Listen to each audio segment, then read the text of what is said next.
Good morning, everybody. I think we're on everything that we're supposed to be on here. I hope. I hope. But anyway, look, I want to start with a serious tone. We'll get to something a little less serious as the cold open goes along here. But our friend Gary Cohen stepped in it, the New York Mets announcer, concerning Matt Shaw, the Chicago Cubs player who went to the Charlie Kirk memorial service early in the week and skipped out on the game. And Gary Cohen was a little bit cryptic in his reaction to it, kind of criticizing Shaw for what he did. And I give credit to Shaw in this, and I'll explain why we're going here in a second. All the veteran players I've talked to, and really the whole team, having their support was really important to me.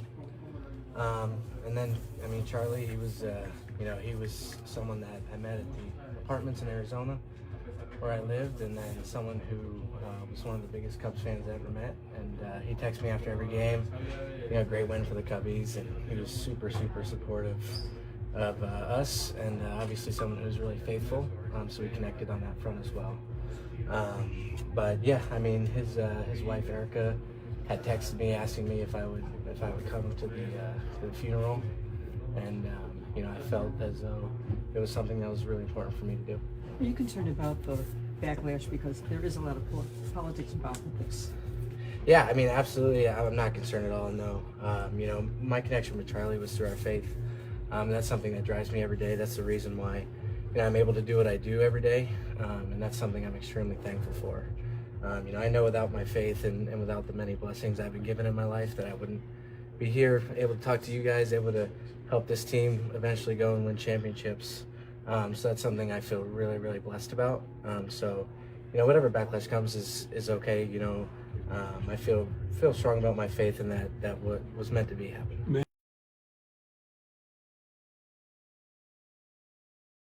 So good on Matt Shaw, and you're talking to or hearing from a guy right now that ignored a prayer circle that was formed basically right behind him on Saturday at Susquehanna doing Johns Hopkins interviews. But the thing I want to point out here and transition over to is telling people how to grieve and how to handle adversity is one of the most callous things I think you can do in this society. And we have a great deal of adversity and bad news and grieving in a division with 25,000 student athletes and coaches. The Lytle situation this summer and everything else was something that still scars us. We didn't get to bring up in crunch time, we should have, when we covered the St. Olaf game. That was their first game back after losing a teammate in Matthew Lee, and here is the GoFundMe for him, which is ironic now that St. Olaf and Carleton will be playing. Carleton with the news about Jack Carter and his cancer situation, and then St. Olaf having lost Matthew Lee to a gunshot, a junior, I believe, linebacker for them. Losing him. And, some people would say, well, how do you play the game of football? Why would you even play the game after you lose your teammate? And we've seen it many times that they'll play the game to honor their fallen comrade. People grieve differently. People handle these things differently. And we are not to be the ones out there, and please give to this GoFundMe for his family's sake to make sure that they have what they need as well, just to kind of come to a close here, and may he rest in peace. But it's so callous and wrong to bestow that criticism on somebody on how they grieve. This is sports. This is just a game at the end of the day. And I don't know if you saw yesterday, I found on my timeline on X a high school basketball player who basically said, with a picture of him in the hospital, well, this is my second leg surgery, and I should be posting right now about my decision in what college I'm going to pick, to play at, but I can't play anymore, and I'm okay with that. I can handle that and look forward to the next stages of life, and that's an 17, 18-year-old that has taken that mature leap to understand it's more than just a game that you're looking at in life. Okay. especially at our level.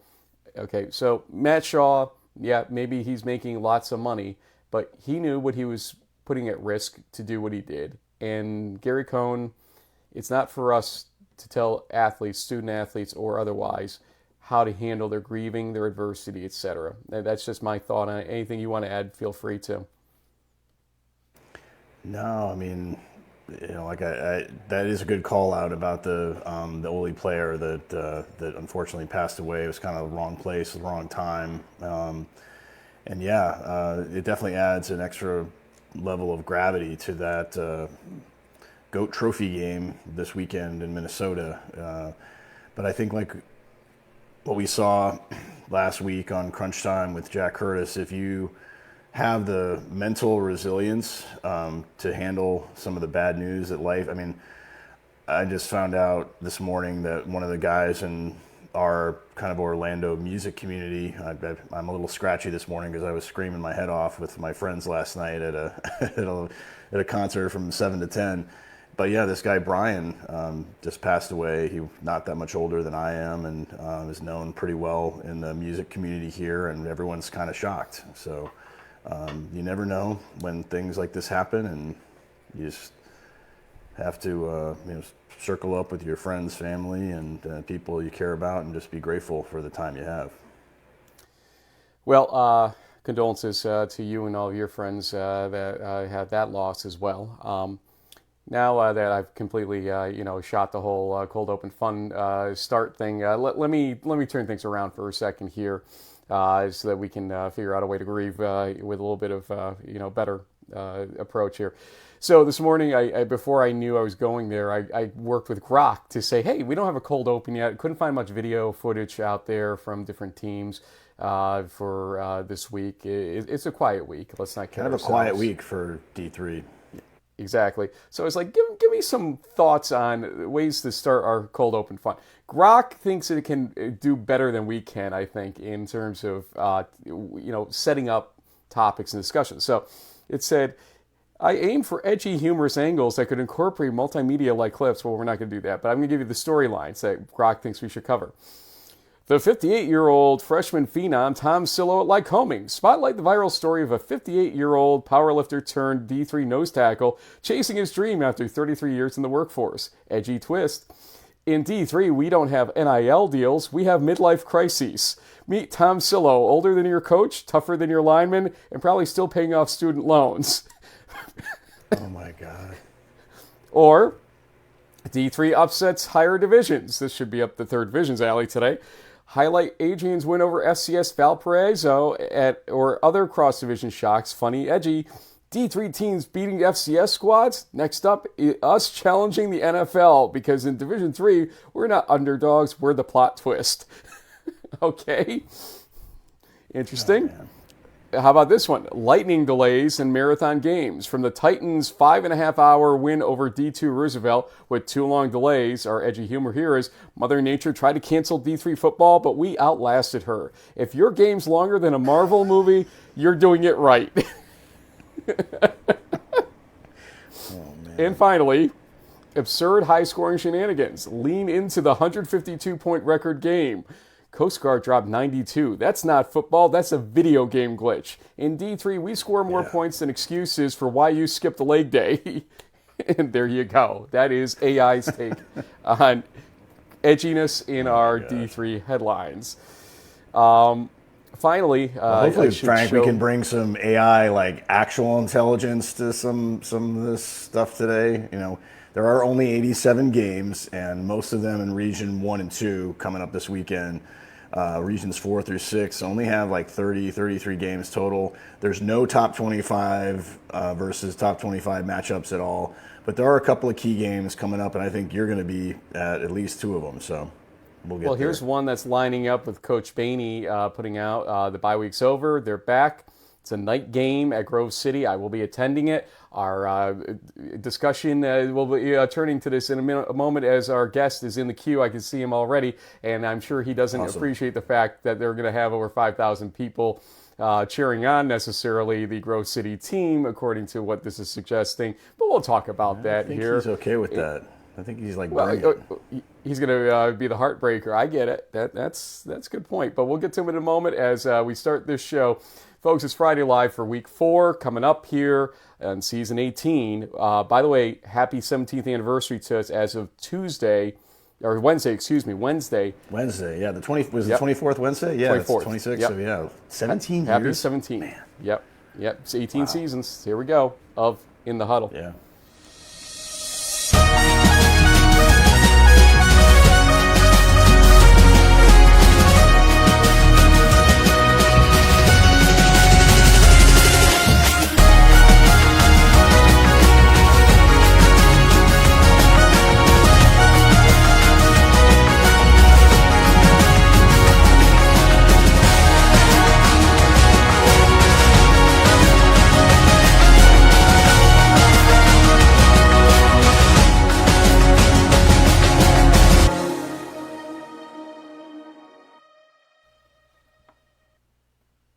Still growing on you? Yeah, the what is it? The drum line with the extra. Yeah. I don't know. The attack of the drums is something that's a little more exciting this season. Okay, see, because you were not a believer in that theme when it first was kind of No, it's sizzling growing on me. this side. There you go.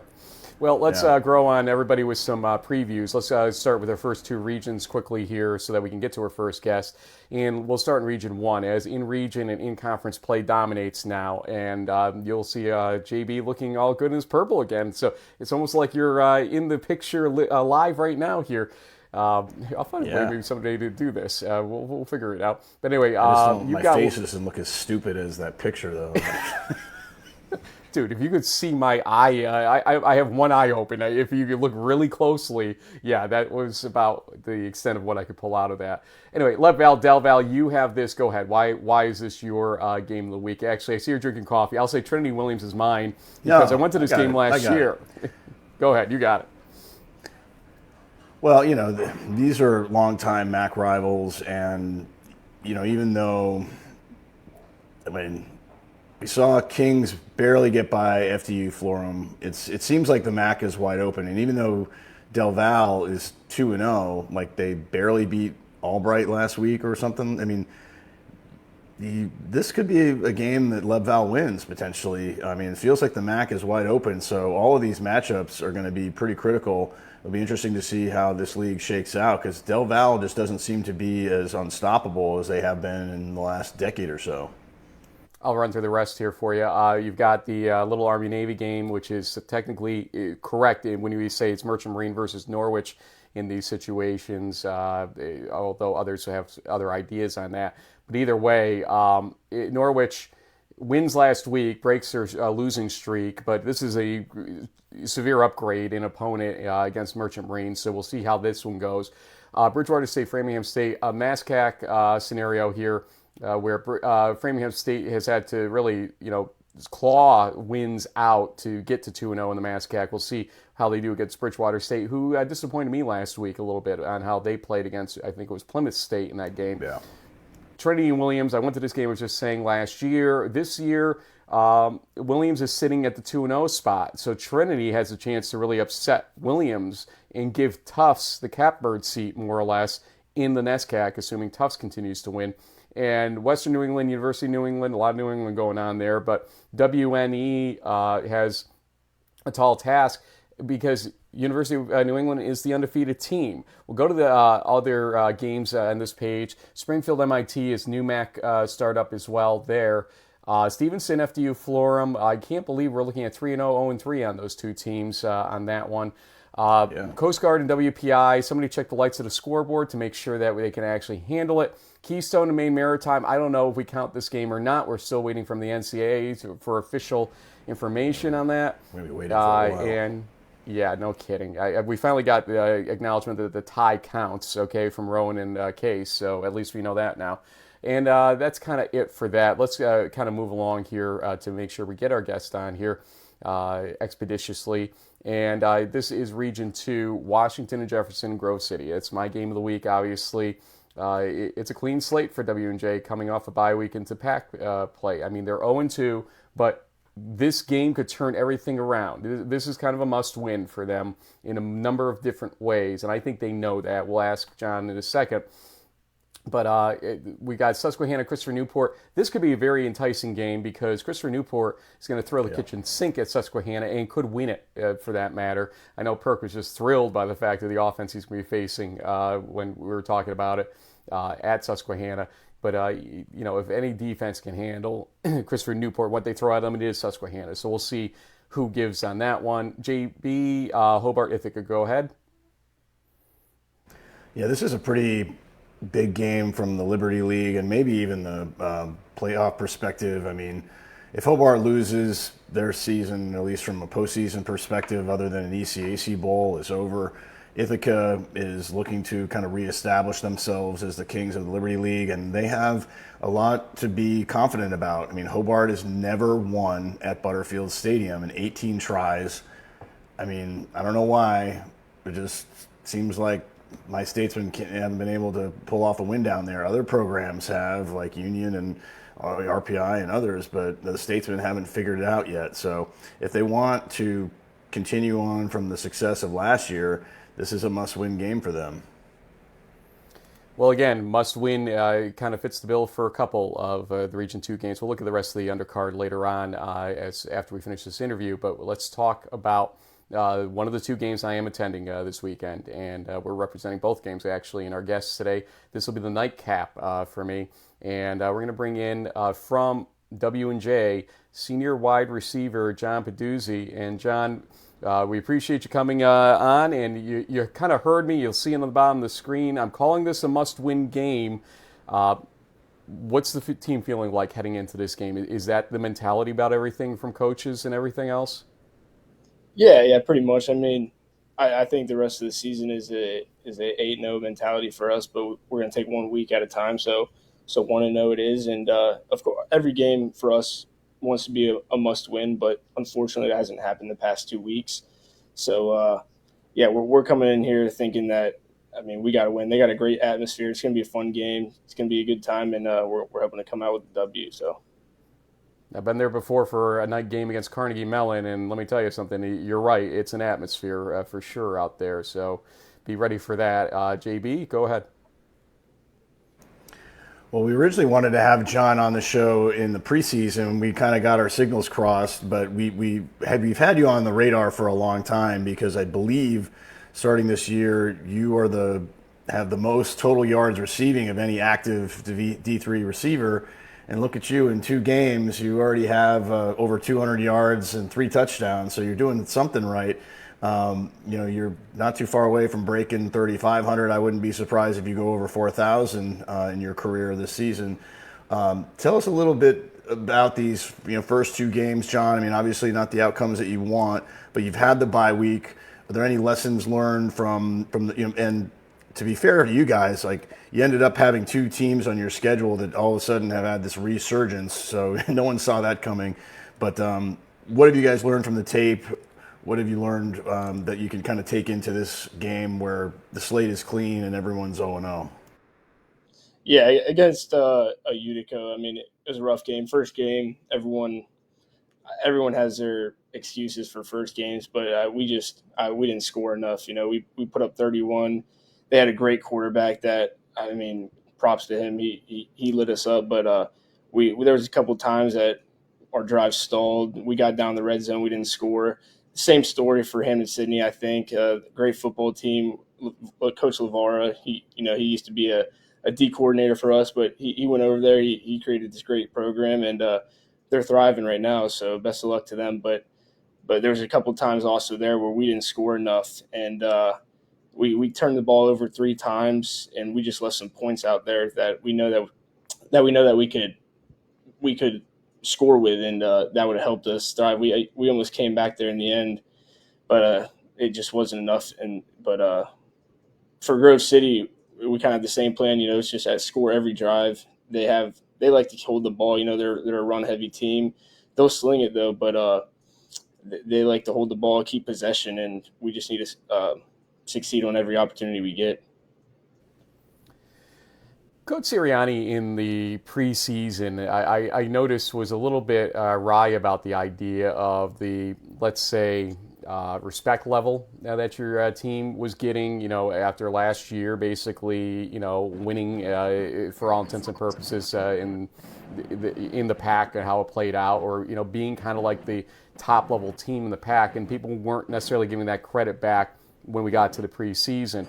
Was there a lot of talk about that at all with you guys in terms of just trying to prove everybody, hey, Washington Jefferson is a mainstay now in the pack, especially with Carnegie Mellon gone from the conference? How did you guys even focus on things after that 2024 season where maybe it didn't get the respect or the attention even from us that you guys deserved? I mean, yeah, it was definitely mentioned. We felt like we won. And we lost a game to Carnegie Mellon in a game that we should have won, and we just felt like that we didn't get the respect that we deserved just because we lost that one game. We went into the playoffs not as the best seed as we thought, and we did end up losing. And to earn respect, you got to gain it. And at this moment in time, we have not gained it. So I mean, it's fair what everyone has been saying, but we're going to go out there and show everyone that we should have the respect that we need. And we're a young football team, so we got to get some guys going. But I think we'll show some positive things here in these next 8 games. Yeah, and it's not like it hasn't happened before, right? I'm just looking at the box score from the game last year. I mean, you guys came back a couple of times in that one. You trailed by 3. You scored right before the half, and to make it 20-16 after you trailed 16-6. So you kind of fought back in that one. They scored, made it a 1-point game, and then you guys scored at the end of the third. So you can beat this team, and there's certain elements to that game. If you look at from a statistical perspective, you guys limited their passing game and their rushing game. You guys didn't run the ball much, but you threw for almost 300 yards. And I know that Jacob isn't there anymore, but you had 10 catches for 111 yards and a touchdown. So I'm not a football coach, but I might tell Sirianni to get this Peduzzi guy the football. I mean, it might help. Yeah. Pew was awesome. He was one of my favorite quarterbacks, one of the best quarterbacks in WJ history. But we plan on getting me and McCosco, everyone else the ball. We got some 2 good running backs too that they can light up a field if they get through that gap and they're gone. So we got a good game plan coming in, and I'm hopeful of it. So hopefully we come out with a W. I want to take a look at the pack standings because this is your guys' re-entry into out-of-conference play this year after being all kind of internalized for a couple of years. And a lot of people are looking at this like, what's happening here? A lot of 1s and 2s at the end of the numbers there for everybody that's played 3 games. There's an interesting one at the end of Case Western that I still don't want to even talk about because of what it does to our AI created apps and everything else that we have now to go back to the drawing board on. Thanks to everybody that was involved with that one. But this was a not so hot start for the Pack in the out-of-conference play. But in some ways, talking to Coach DiDonato after the Cortland game that they did win, there was kind of like this feeling of, I'm glad we're doing this again because this is how we measure ourselves. For you, despite the losses you endured, did those games, and do you think for the rest of the Pack, did these games sort of give you guys a better benchmark or a way to start measuring yourselves up in a way to prepare for Pack play through the rest of this at this point, do you think, John? Yeah, I think I agree. Like, we played the past, 2 or 3 years, we played the same exact teams over and over and over. You kind of get a feel for them. You know what they do, they know what you do, and it's just kind of, I don't want to say the same thing going out there, but it's similar, and coming out of these out of conference games, you play these different teams that you probably haven't seen in years. And it's good. I think it's good for the offense and the defense, for everyone around, for both teams, because you get a feel for someone else that you don't really get a feel for too much. And that's something that I think the Pack needs, because when you go in these playoffs and you play these teams that you don't play, like, and that it's not what it's not what the regular season should look like. So I actually really love going out and playing new teams, and I think it's very helpful. But like you were saying, the pack hasn't had the hot start. I think that contributes to why a lot of these teams, like Westminster, is a great football team. Case Western's a good football team. Grove City is a good football team. All these teams, they're pretty good, and I think that this is going to help them either now, this year, or in the future, and they're going to show it. So, yeah. Well, shifting gears a little bit, John, I noticed in your bio that you were from like the golfer's paradise of Hilton Head, South Carolina.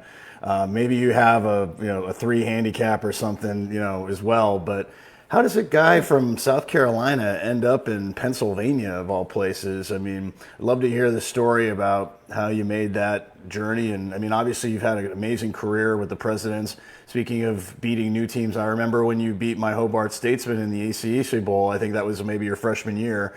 You were a big part of that. But just how does a kid from South Carolina end up playing in the pack? So in high school, I went right out of high school. I went to you might have heard of it, D2 Lenore Ryan. They're pretty good. They recruited me as a Sam linebacker, actually, or a strong safety, one would say. And I played a year there, and they had a dude in front of me who was spectacular. He's actually playing pro football, I think, in Europe now. But he was a good dude, awesome guy. Wow. He was a sophomore when I came in as a freshman. I was like, hey, I played receiver in high school. That was what I actually really loved doing. You mind moving me there? And they didn't want to move me there, so I was like, all right, I'm going to go explore my options. And my dad is actually from Penn Trafford here in Western Pennsylvania, and I got all my family, my grandparents, my aunts, uncles. They all live right here, 45 minutes down the road. And That's great. Coach Savard texted me, and I came out and I checked it out, and I really loved it. And my family was like, hey, that'd be awesome if you go there. You're 45 minutes down the road. We come watch your games. And I was like, that's an awesome thing. And you got to do a little research before you go to a school too. And I was like, Sirianni, awesome coach. It's a great program. I'd love to be a part of it. So that's how that worked out. I like you, John. You're football savvy, but also street smart savvy. I can tell from the conversation we're having with you. So, both of our guests today are transfers. Actually, you transferred into your school. Our Baldwin Wallace guest in a moment is going to be telling us his story as well of transfer.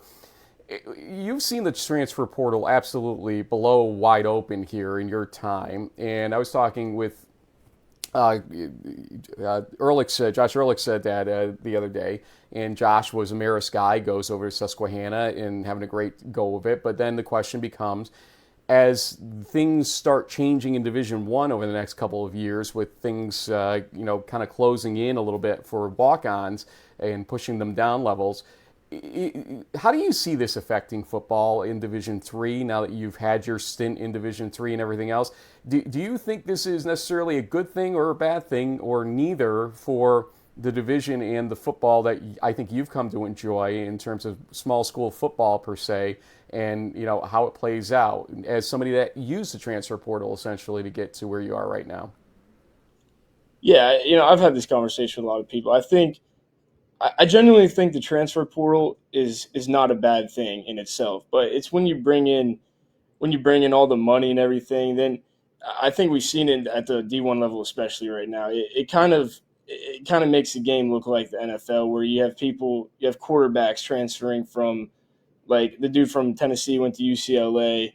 I mean, he went there because they weren't paying him enough, and then I think when you bring money into it is when it gets a little touchy. But I think the transfer portal is actually a good thing. I mean, it's helped me out. I know it's helped a lot of other people that I know out, and we didn't do it for money. I mean, I wasn't getting paid going to W&J or anything, or Lenore Ryan, and I've loved what's come Yeah. about, and I've loved what's happened with my career. So I mean, I think I wish that wasn't a thing, but I do like the fact that you can go somewhere else if something didn't work out, and without worrying about it. So,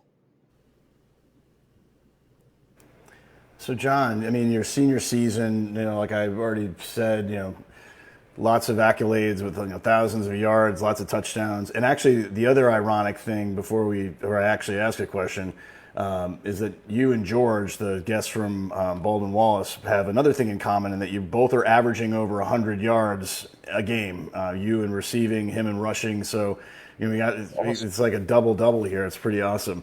But you mentioned maybe, you knew a guy playing pro ball in Europe. Do you think that some type of professional football pursuit will be in your future after you graduate, or are you looking to do sort of the finance career or whatever? What are your future plans?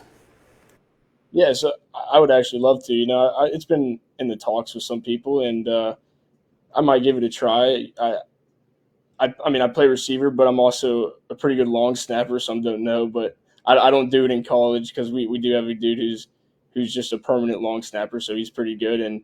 But I could take that route, and we could see what would happen. And if that doesn't work out, then I could always I go back home. I own this company with my buddy. Actually, it's called Kids Play. It's a bouncy house inflatable company, and we're pretty successful. So it's a good time.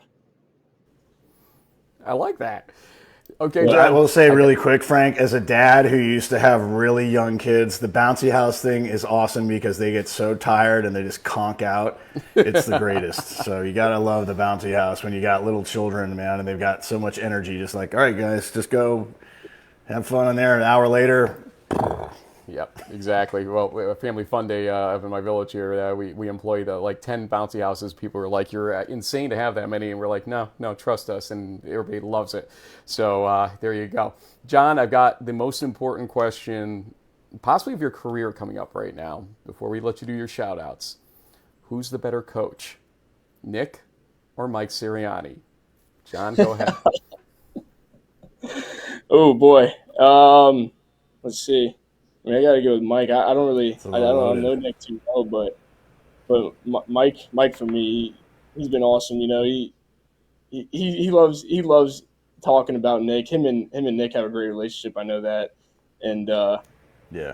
I'll personally have to say Mike. Maybe one day if I play for Nick, I'll say Nick, but. If you're playing for Nick, I mean, something else is probably happening too at a certain point. Either really good for you or not so good for him in terms of career move. But we'll see. But John, I really enjoyed our time with you. We haven't gotten a chance to talk to many W&J guys over our years doing video and talking more East Region and national stuff. So we really appreciate it, and send our regards to everybody. Well, I'll send my regards tomorrow night when I'm seeing you guys live and in person. But I want to give you a chance for shout-outs to any family, friends, teammates, etc. So, John Peduzzi, this is your time for shout-outs. Go for it. Shout out Mom, shout out Dad, shout out the WJ football team. I love all those guys, like my brothers, and let's go get a W this Saturday, fellas.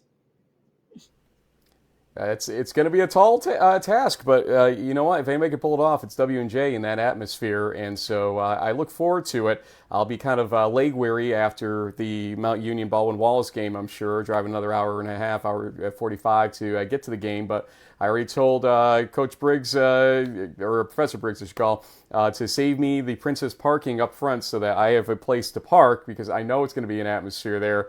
And Somebody get Frank a golf court or something, let him drive around there. It'll be like 6:55 when I get there, but I'll get there, I promise, and I'm looking forward to a great game. So thanks again for joining us, and thanks again to everybody at W&J for helping make this happen. Yeah, thank you guys. Have a good one. You too. Thanks, John. Peduzzi. Good luck. Enjoy Number our time 15. with him for sure. Yep. Yeah. Let's continue. One of the best receivers in the country, period. Oh, absolutely. numbers Let's back it continue. up. We didn't get to the undercard on Region 2. Any games you want to call out here? Well, Rochester RPI is suddenly a good game that maybe we should have actually featured. Now I'm thinking about it, because RPI with that shocking victory in overtime against Brockport, and Rochester with the big win against St. John Fisher at the end there.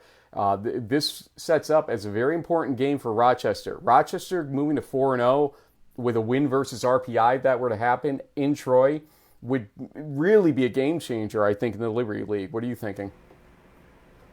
Yeah, no, I think so. And if things in Ithaca don't go the way I hope, Frank, you have my permission to swap out the highlight reel register RPI in that spot. We'll start from scratch if you don't mind. Yeah. Yeah, exactly. That's a big. You're right. That's a big game for Coach Chad and the Yellow Jackets. Obviously, Coach Acernia's guys are going to be ready. These teams always play each other tough, and so that should be a really good one. I also like down here in the left corner, Frank, Westcon against Kane. Yep. I know it's a kind of a rare landmark NJAC matchup, but Westcon's quietly 2-0. They could go 3-0. That would be a good step forward for them. And then I think this Alfred St. John Fisher game could be sneaky good, Frank. Both of these teams are 2-1, but they're 0-0 in the Empire 8. That could be a really good one. Hey, don't underestimate Alfred State Utica after what happened to Utica versus Hobart last week, although Coach Fagiano blames his own coaching in that loss pretty much, in his staff's coaching in that game. And so, it was an interesting way that game played out. I have a feeling when they're playing at Utica this weekend, they may correct some of those errors. By the way, hello to Coach Jones, who I know has been watching our show from WestCon, and we appreciate the job he's doing after getting to talk with him at Landmark Media Day. Nothing else. St. Lawrence Union could be interesting too, as they start Liberty League play, both teams. So we'll see how that goes. Let's go to Region 3, which is a short slide here, and the rest of them are all one-pagers. So 3, 4, 5, and 6 do not have very many games collectively. But we have both picked W&L, Randolph-Macon. I'll let you give the reasons why on that one. Yeah, I mean, this is really, like it says on the slide, this is going to be Randolph-Macon's toughest test in the conference play until the season finale. I mean, Hampden-Sydney looks amazing, and assuming the Yellow Jackets win this game, that'll set up for a de facto championship in Week 11. But the Generals are no slouches. I mean, they did have a tough out-of-conference schedule. They won one out of their 3 games, but they challenged themselves. But so did Randolph-Macon. I mean, they went to Central, and so they're ready. This should be a really great matchup. ETBU Texas Lutheran is interesting. I mean, ETBU's undefeated to start the year. Texas Lutheran kind of tripped up, but they got a win last week, and so they're trying to turn their season around. A win over ETBU would be a big win for them. Howard Payne McMurray, kind of a Texas two-step rivalry. And looking elsewhere, there's a couple of these non-D3 games with Maryville playing Pikeville. Never heard of them. Mars Hill, never heard of them with UMHB on the road. Apprentice, I've heard of those guys, Methodist, but for the most part, really the action in Region 3, Frank, is pretty much this W&L Randolph-Macon game, in my opinion. Let's go to Region 4 and then to our guest to discuss one of the games here. Actually, the first game listed is my game of the week, the game I'll be attending also in the daytime, Mount Union at Baldwin Wallace, both undefeated. This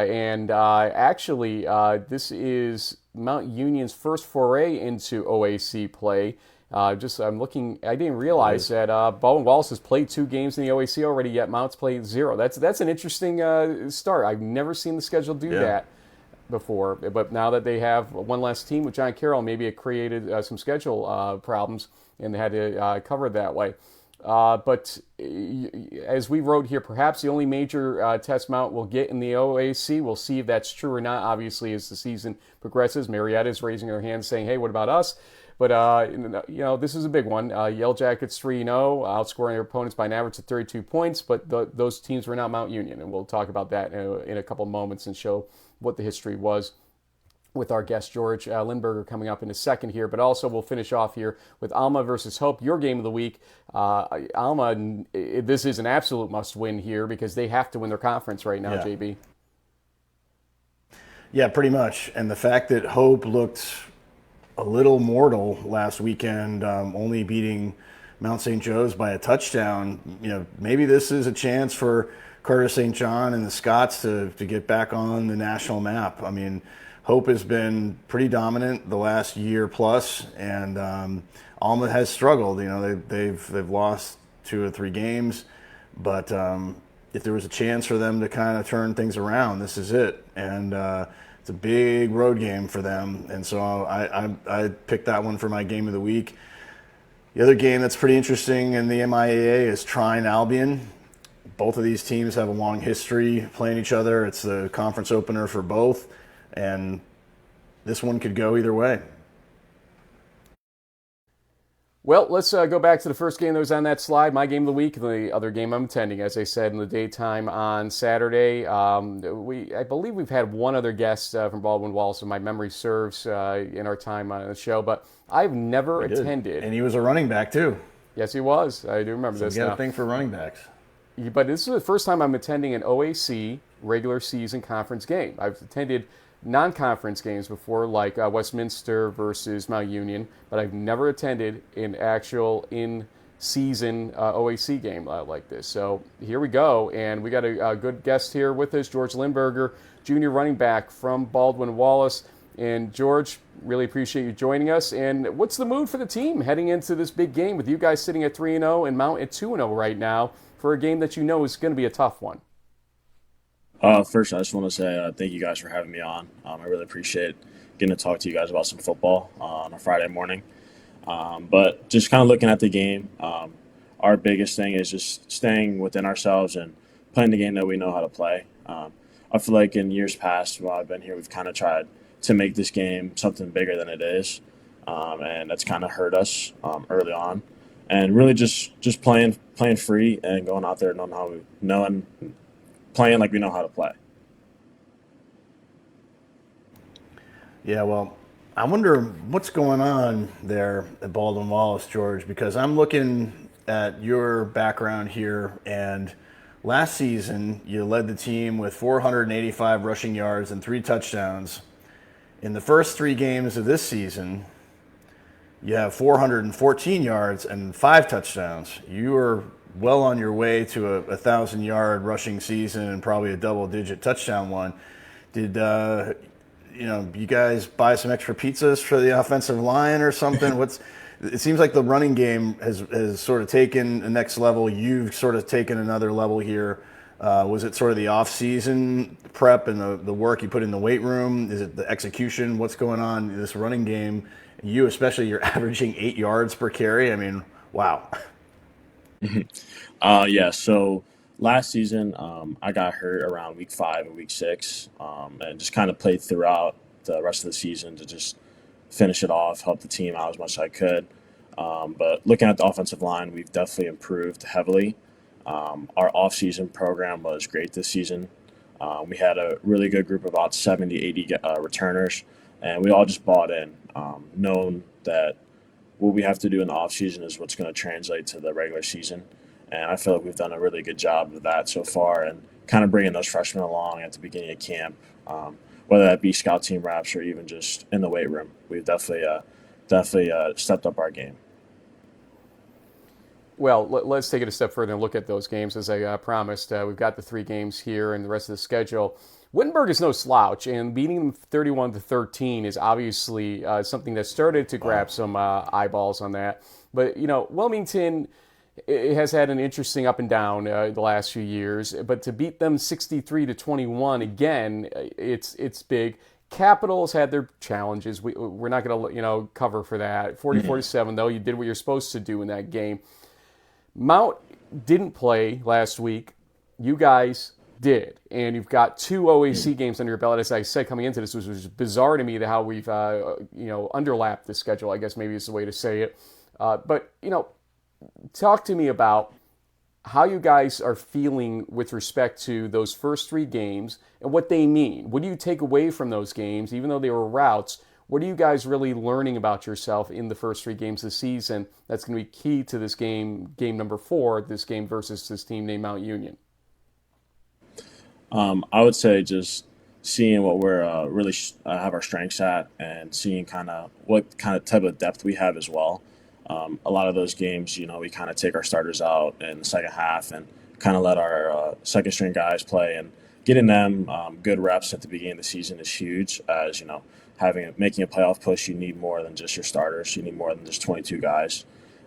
So definitely seeing kind of where those guys lie, as well as seeing how our defense is. Our defense has played great so far. And that Wittenberg game, I think they scored 6 points right at the end of the game. So really only giving up 7. Same thing with Wilmington, just giving up a touchdown right at the end of the game. So, see our defense playing really well is definitely something that's big for the offense. It gives us a lot of confidence in letting us do what we want to do. I bet. Well, and I think, like you said before, George, this whole mentality of like, let's not kind of blow this thing up into something. I've seen over the last 30-something years, it's been a while, a lot of teams that kind of, they make a mistake and then Mount gets a quick score and then you kind of see like the wheels start to fall off. It sounds like you guys are really putting in the time mentally to try to be like, hey, we'll just take it a drive at a time. Is that sort of the approach that you're taking into this weekend? Yes, definitely.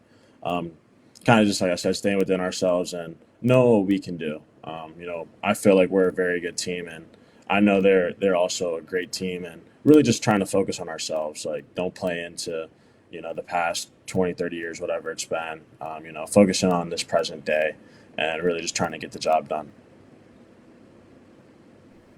God, I remember driving when the Hail Mary was successful at the end of the season a couple of years ago, and just almost driving off the road because of just what it meant. And people still talk about it today. I'm sure they still talk about it over there. But one thing that it seems like Baldwin Wallace folks are talking about is our top 40 poll, which we don't talk about much on this show, but you guys have been noticing it, at least your sports information folks. And you moved up pretty well this week, up from, I believe, number 35 to number 29 as you're catching eyes at 3-0. And what does that mean to you guys? Why is this taking on such a focus factor for you guys, do you think? Are you looking to really say to everybody we're a national threat at this point with respect to who we are? Baldwin Wallace has a good name out there, that's for sure, but obviously it hasn't always parlayed itself into successful football and that recognition. Are you guys feeling like this is the year for even a junior like you right now, at least in class year eligibility-wise? What's going on in that respect? Yeah, we definitely feel like we can definitely make some noise in Division III. We have a very solid team. We're still a little young, but obviously we have a lot of experience as our quarterback also is a junior, Charlie Bubonics. He's been playing since his freshman year, like I have. We have a couple offensive linemen that are also sophomores and juniors. And we're not really losing much next year as well. So we definitely feel like we can make some noise. We have Connor Awad also at receiver. He's a redshirt junior as well. He's having a good year so far. And defensively, just as well as that, only a couple seniors and, definitely a lot of sophomores, juniors that have played a lot of games and have had good, meaningful play time in college. Well, so I think I did it last year during crunch time saying that we need to be hooked on bubonics in this whole situation. And that's going to be a key to tomorrow, that's for sure. JB saved me before I make some really bad dad jokes beyond that. Yeah, come on. Let's reel this in. Well, George, one of the things we were telling our prior guest, John Peduzzi, the senior captain and wide receiver for Washington and Jefferson, is that you guys have a couple of things in common.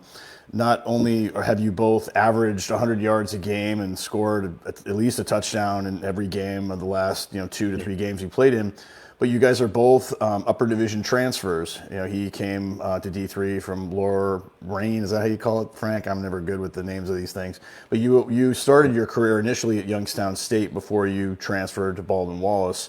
And would love to kind of hear the story about how you got to Baldwin Wallace and what was going on with Youngstown kind of coming out of high school and then how you transitioned here.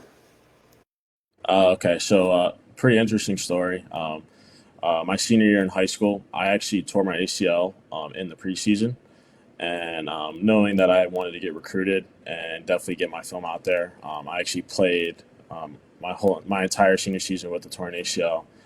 Had a really good year and had a lot of FCS offers, but Youngstown State was obviously the closest one at the Division I level. And I'm kind of definitely a family person, and I would definitely want to stay close to home. And I decided on YSU with Coach Phillips. And once I got there, great team, great coaches, and got to learn from a professional running back who's now in the NFL, Jalil McLaughlin. So that was also great. But just kind of didn't really see myself there with academics wise. I'm a pre-allied health, pre-PT major, so definitely want to go into the medical field in the future. And I just definitely didn't see myself there and that aspect. And I wanted to find somewhere that definitely focused on academics, but had a high level of football as well. So coming into the portal, definitely looked at places still close to home. From Akron, Ohio, so BW is obviously very close. My dad's from Cleveland, so definitely kind of looked at my options. And once I got here, loved the campus, loved the coaches. Coach Hovart's my favorite coach of probably of all time that I've ever played for. Great guy. So that's definitely why I chose BW, and can't say I've loved it here since. So.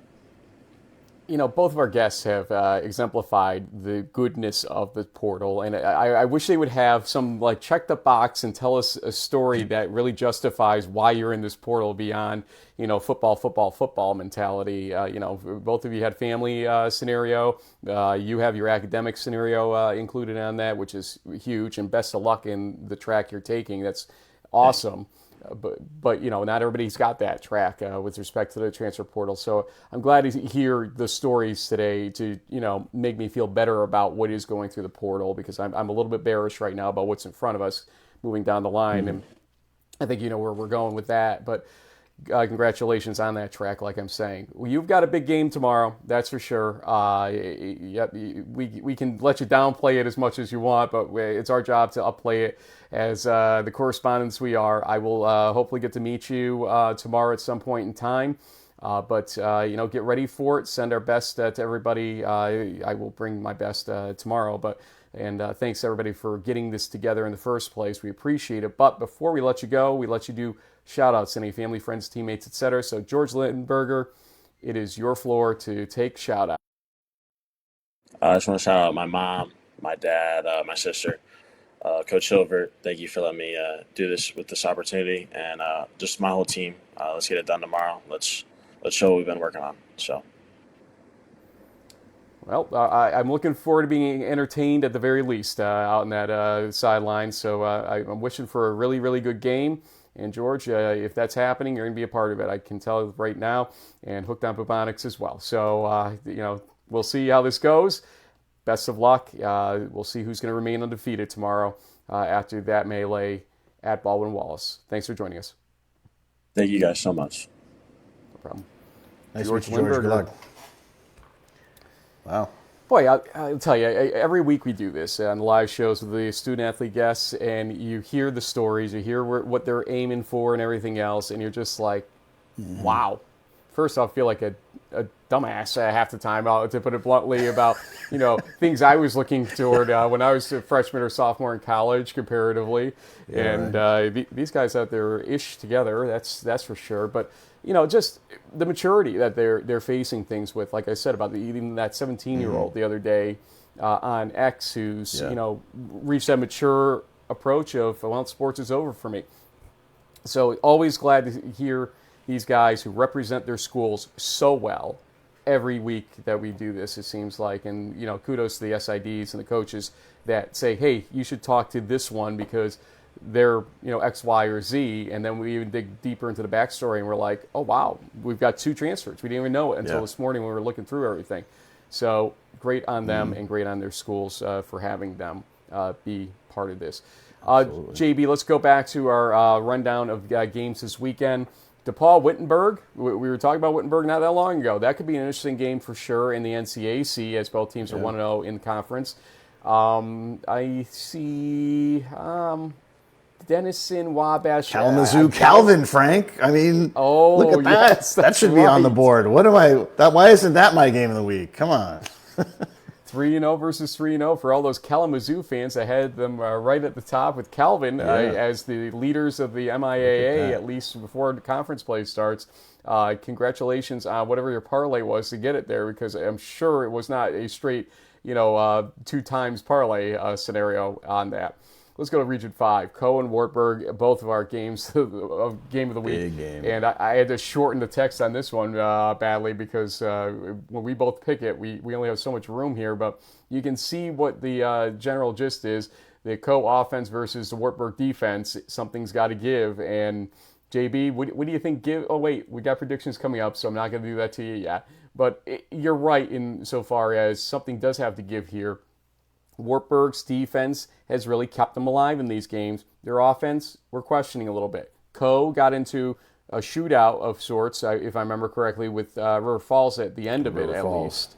Yeah. Yep. So, they have the offensive power for sure, but their defense let them down in that game as well because they scored less points even in that shootout. So I'm curious to see how this one plays out. And so is every person that's got a betting interest or any other interest in the ARC down the line. Benedictine in Concordia. Benedictine at 3-0. We said it in our Crunch Time show on Wednesday. Yeah. Wow. How the heck did this happen? In North Central WashU, battle of 2-0s. It's a question of can WashU keep it close? Because we know what we should assume with respect to this game, and we're not going to fool you otherwise, but North Central is getting ready for that test versus Wheaton soon. So this is a good tune-up for them to see how they really are in conference play. Concordia, Chicago, Wisconsin Lutheran could be an important NACC game. They both tripped out of the starting game of the NACC last week. Aurora, Eureka, we're hearing things about some real interesting stuff going on at Aurora. Coach Beebe maybe cutting some folks that you wouldn't assume should be cut right now or would be cut. But yeah, whether or not that's just a knee-jerk reaction and that kind of gets patched over, I don't know. But I will tell you that Aurora not happy with things right now at 1-2 internally, and they're going to shake things up, it sounds like, if they need to. And that's not surprising from Coach Beebe. But at the same time, when you're going against a team like Eureka that kind of is leading your conference at 1-0 in the NACC, unexpectedly too, and you lose to Benedictine in the first place to get there as Aurora, it's an interesting situation developing with Aurora, but they can right the ship this week a little bit and still be in contention because Benedictine, are they going to be able to run the table? Not so sure. We'll see how it plays out in this whole situation. Region 6, if you want to see a short list of games, here you go, folks, as the WIAC is off. 1, 2, 3, 7 games, that's it? 8 actually, yep. But St. Olaf, Carleton, that's the GOAT Trophy game. And again, we've got two teams that have had adversity over the last couple of weeks. And, they're both bouncing well from that adversity for sure at 1-0 in the MIAC. But, somebody's got to win and somebody's got to lose this game. That's your game of the week. Mine is Claremont Mudscripts Pomona Pitzer. Because, I just want to see if Claremont Mudscripts is going to be legitimately that team here in the SCIAC, and they enter SCIAC play with a big one, realistically, here against Pomona Pitzer. Yeah. Augsburg St. John's, Johnny's with 2 shutouts. Can they make it 3? Augsburg, I don't know if they're going to be able to get those points on the board. We'll see what happens. Gustavus, Concordia Moorhead, would have hoped for better records heading into that. But Cal Lutheran Redlands, that's one that's interesting coming out here. Yeah, and then setting up for the Chapman game I've got to attend next week. Right now, Chapman at 0-2. Can they at least get to 1-0 in the SCIAC on my way into that game next week? We'll find out. Is that last one? Wow. It's week 4, and Laverne's only played 1 game. That's true. Yeah, they lost to Willamette last weekend. Wow. They played a non-counting game. 6, 7. They only have 8. Yeah, they played a non-counting game in the first week, if I remember correctly, like a JV game of some sort. To get something on their schedule. It's tough out west to get these games scheduled up. Yeah. Anything you want to talk about before we do what we normally do at this point of the show? Actually, I do want to look at one thing. The ODAC. Yeah. The ODAC standings, I was kind of just going through standings of different types. ODAC-y. Yes, it is. But Hampton City, the team I told you to watch out for this season, coming into the season at 3-0. Randolph making it 2-1, but they're both 1-0 in the conference. Is this going to come down to the rivalry game in Week 11, do you think, as we look at this right now? The Washington League game, obviously, we're looking at this weekend, but against Randolph-Macon. But, I mean, are you feeling like Week 11 is going to be basically Yeah. everything on the line. That's where I'm at right now. I think so. Yeah. Yep. I mean, I think it's great that Gallaudet, is in there, and I know they got that win against Everett. It'll be interesting to see how they match up against Roanoke. I mean, theoretically, they should be able to win that one because Roanoke's a new program, but you never know. I mean, they're off to a good start, and they beat Greensboro a couple weeks ago. So, yeah, I think should be some competitive games in this conference, but I think it's going to come down to the two teams at the top. One thing I want to point out, going back to Baldwin Wallace and how their schedule lined up, look at 10-18.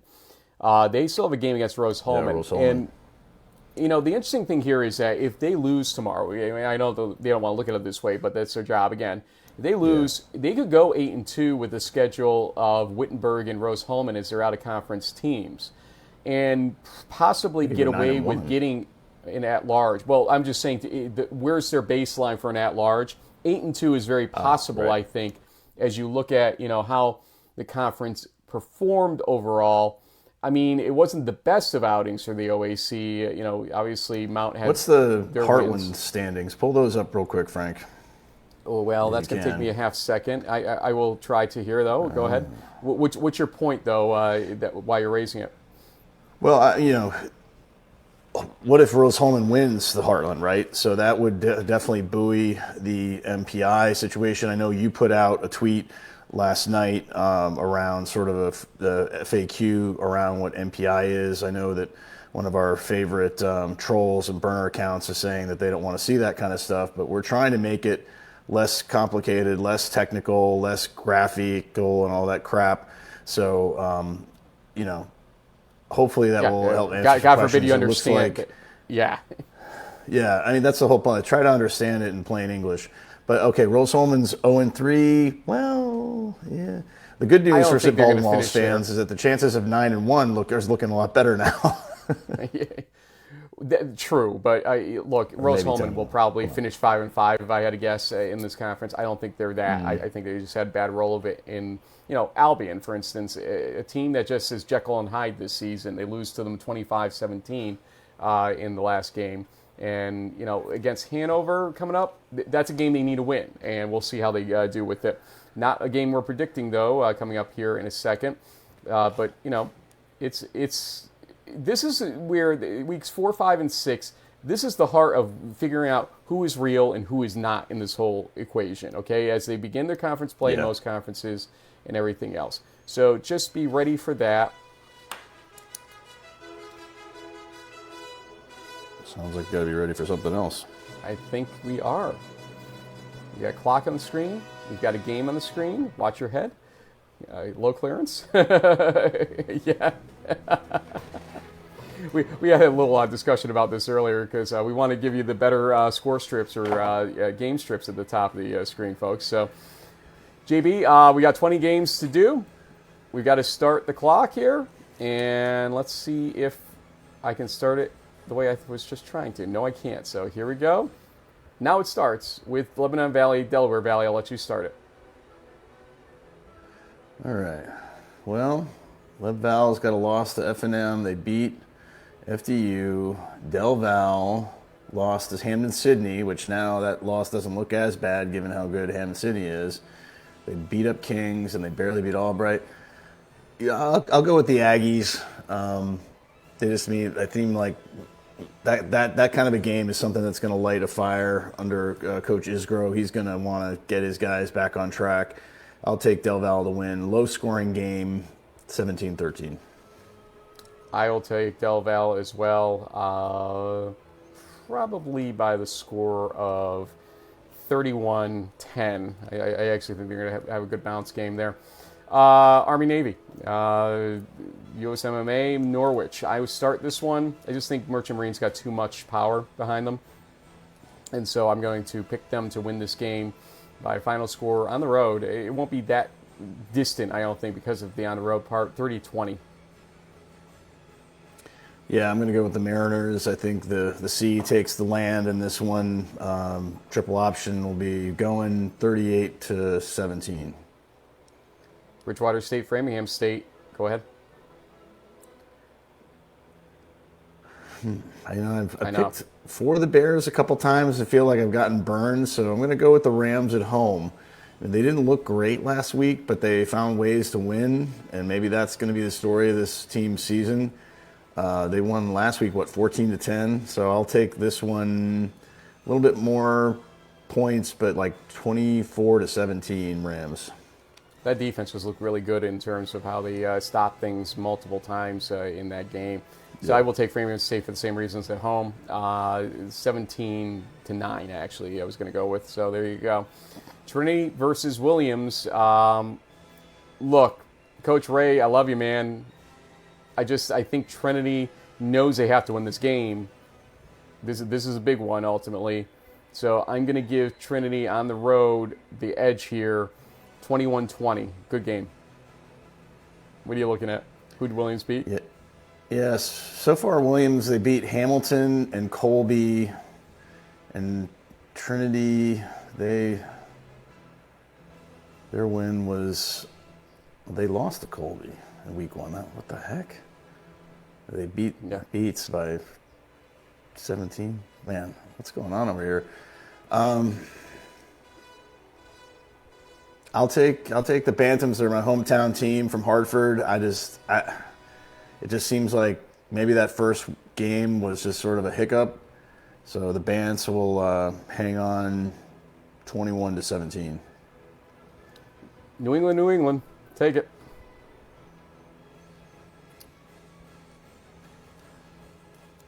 I wonder what happened. Was it Brady Lafferty, the QB who helped them beat Springfield in week 1? I think he was knocked out in week 2. I don't know if he's back or not. But I'll give the edge to the Bears just because of that Springfield win. I think the defense will be enough to tamper down the blue turf of the Nor'easters. So high-scoring game,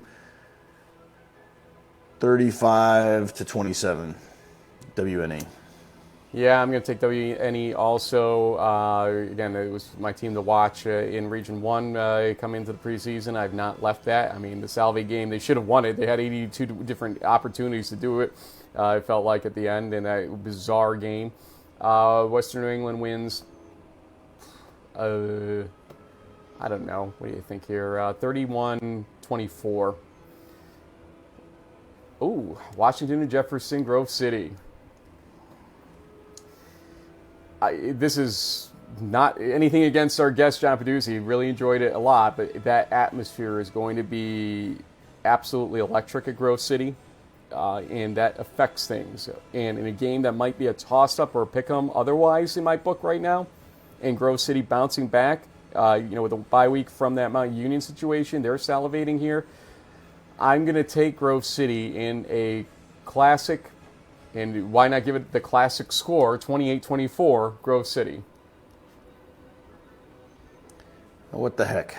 I'm going to say that Coach Sirianni and the presidents are sick and tired of the disrespect that they've been shown. And they are going to use that to motivate them to stun the GCC crowd.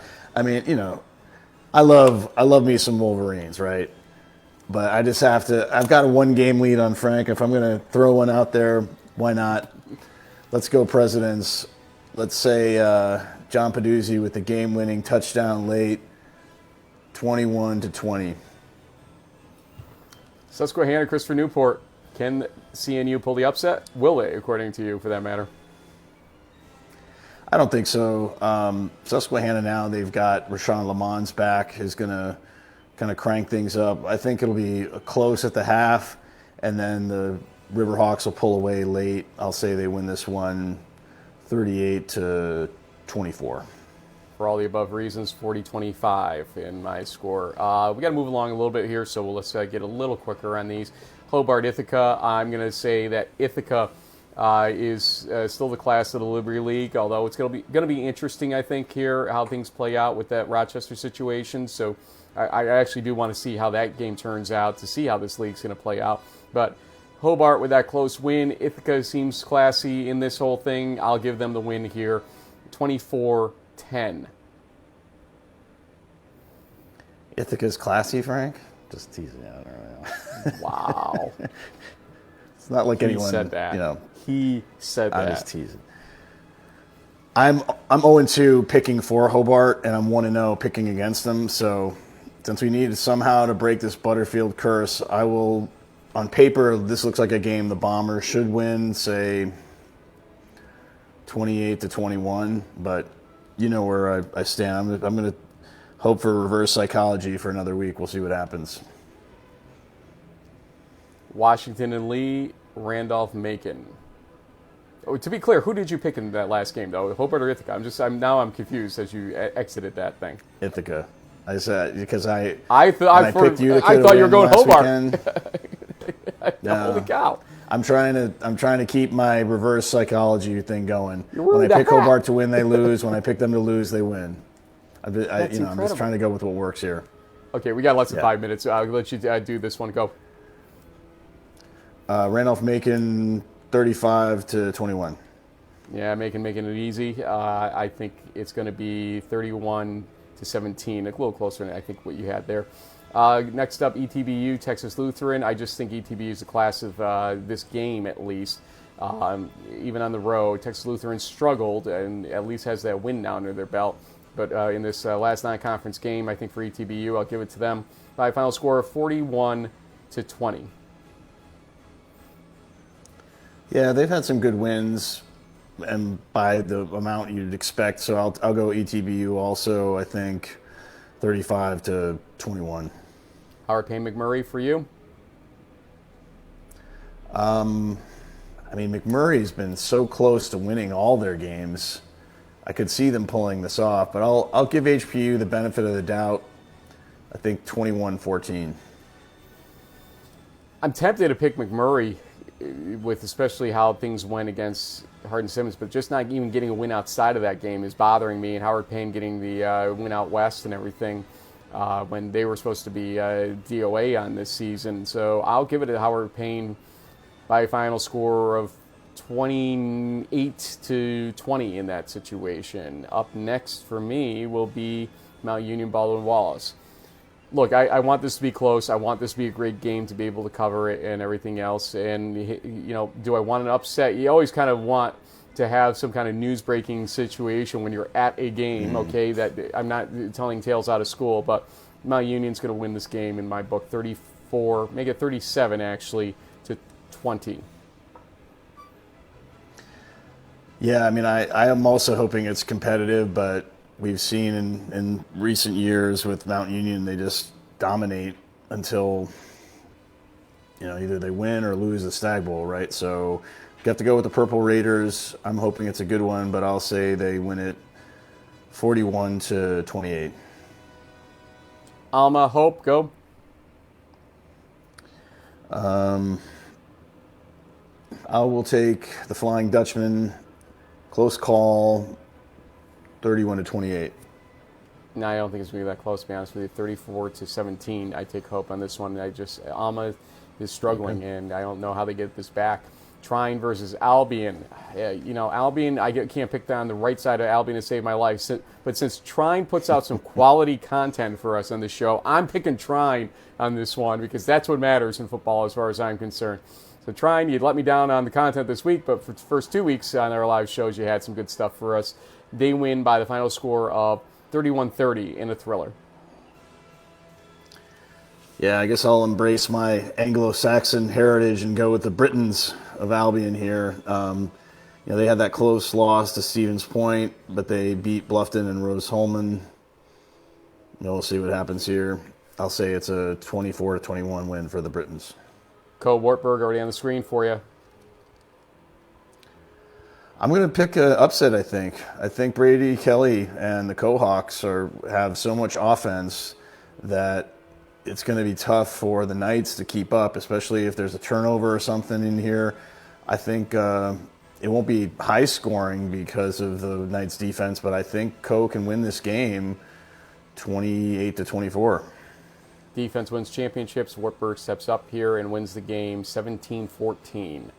Benedictine versus Concordia of Wisconsin. Tough one to pick here. I'm going to give the edge to the home team on this one and knocking Benedictine out of the undefeated scenario.